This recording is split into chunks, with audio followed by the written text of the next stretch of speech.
Liberia के झंडे के नीचे चलने वाली एमवी लीना नॉरफोक नामक जहाज को सोमालिया तट से अपहरण कर लिया गया था। अपहरण के समय जहाज पर चालक दल के 15 भारतीय सदस्य सवार थे। भारतीय नौसेना ने स्थिति पर तुरंत प्रतिक्रिया देते हुए घटनाओं पर कड़ी नजर रखने और चालक दल की सुरक्षा के लिए युद्धपोत INS चेन्नई को भेज दिया था। कल शाम जब पहली बार जानकारी मिली तो नौसेना ने अपहरित जहाज पर अपनी निगरानी शुरू कर दी। सैन्य अधिकारियों के अनुसार भारतीय नौसेना के विमान एक विमान की निगरानी कर रहे हैं। चालक दल के साथ संचार स्थापित किया गया है जो वर्तमान में जहाज पर एक सुरक्षित घर में उपस्थित है।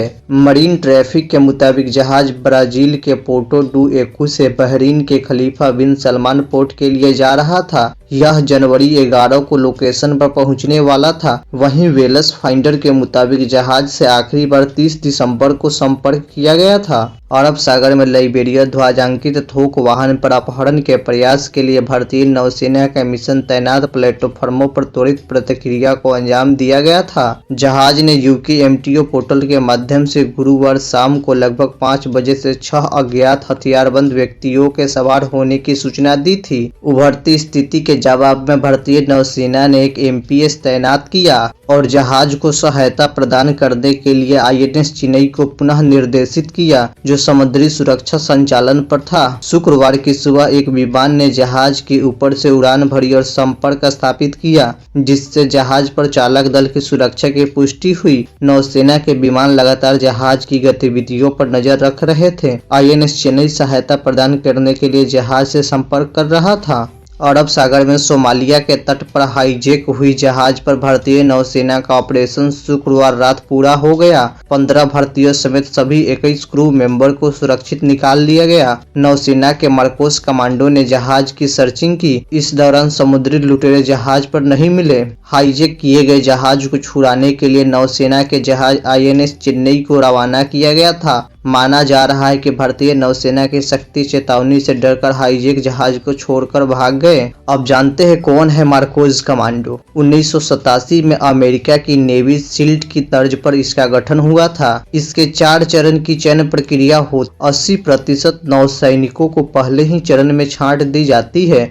समुद्र में डकैती, घुसपैठ और हाईजैकिंग रोकने के लिए इसकी खास ट्रेनिंग होती है। मालदीव में ऑपरेशन कैक्टस, 2008 में मुंबई हमलों में ऑपरेशन ब्लैक टॉर्नाडो समेत कई उपलब्धियां हासिल है। अब चलिए जानते हैं मार्कोस कमांडो के बारे में विस्तार से। भारतीय नौसेना में 1987 में एलिट कमांडो फोर्स मार्कोस का गठन हुआ था। यह सुरक्षा बल देश के अग्रिम सुरक्षा बल नेशनल सिक्योरिटी गाइड यानी NSG वायुसेना की गरुड़ और थल सेना की पैरो स्पेशल फोर्स की तर्ज पर गठन किया गया था। मार्कोस या मरीन कमांडो फोर्स में नौसेना के उन सैनिकों से बना बल है जिनकी ट्रेनिंग सबसे कठिन होती है। मार्कोस के काम करने का तरीका बिल्कुल अमेरिका के एलिट नेवी सील्ड जैसा है जिसने समुद्र में पायरेसी की कई कोशिशों को नाकाम किया है। अब कैसे चुने जाते हैं मार्कोस कमांडो, चलिए इसे समझते हैं। मार्कोस कमांडो 4 चरणों में चुनी जाती है। पहला चरण। इस एलिट कमांडो फोर्स में चयन इतना आसान नहीं है। इसमें भारतीय नौसेना में काम कर रहे उन युवकों को लिया जाता है जो बेहद मुश्किल हालात में खुद को साबित कर चुके हैं। बताया जाता है कि चयन के दौरान जवानों की पहचान के लिए जो टेस्ट होता है 80% से ज्यादा नौसैनिकों को उसी समय बाहर का रास्ता दिखा दिया जाता है। दूसरा चरण। इसके बाद सेकेंड राउंड में 10 हफ्तों का टेस्ट होता है जिसे इनिशियल क्वालिफिकेशन ट्रेनिंग कहते हैं।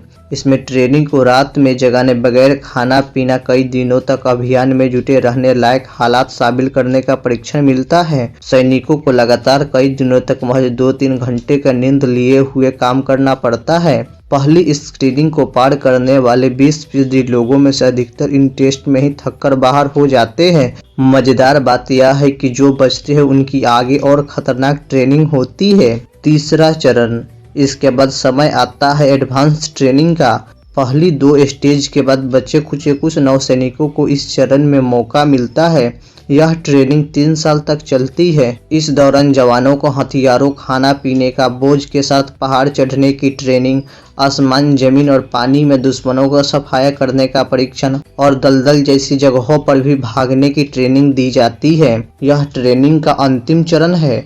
ट्रेनिंग के दौरान जवानों को अत्याधुनिक हथियारों को चलाना सिखाया जाता है। इतना ही नहीं, उन्हें तलवारबाजी और धनुष बाण जैसे पारंपरिक हथियार का भी परीक्षण दिया जाता है। मार्कोज के लिए कमांडो को विषम से विषम परिस्थितियों में केंद्रित रहना सिखाया जाता है। इन जवानों को टॉर्चर झेलने के लिए, साथ ही नौसैनिकों की मौत के दौरान मिशन में कामयाबी सुनिश्चित करने के लिए मानसिक रूप से मजबूत बनाया जाता है। इस दौरान जवानों को जो सबसे कठिन परीक्षण होता है उसका नाम है हालो और हाहो ट्रेनिंग। हालो कद के तहत कमांडो को करीब 11 किलोमीटर की ऊंचाई से कूदना होता है, वहीं हाहो में जवान 8 किलोमीटर की ऊंचाई से कूदते हैं। ट्रेनिंग के दौरान जवानों को कूद से सिर्फ 8 सेकंड बाद ही पैराशूट खोलना होता है। अब जानते हैं किस तरह से मिशन को देते हैं ये कमांडो अंजाम।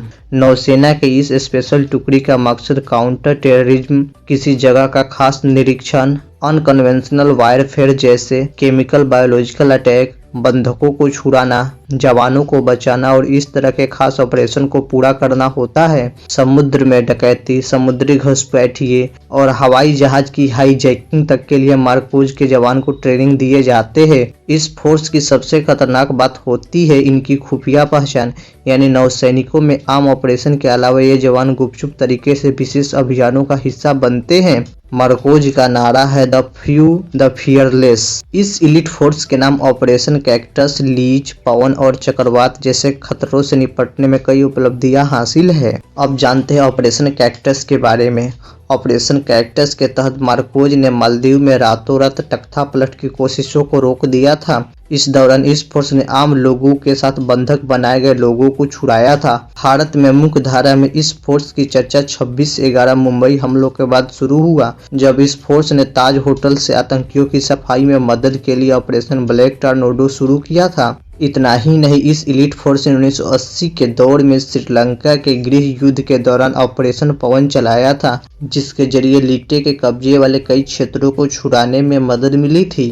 तो साथियों, इस वीडियो में हमने आपको बताया कि अपहरण किए गए जहाज तथा उस पर सवार सभी क्रू मेंबर को सुरक्षित बचा लिया गया है। तो इस वीडियो में इतना ही। अगर आप चैनल पर नए हैं तो चैनल को सब्सक्राइब करें। धन्यवाद।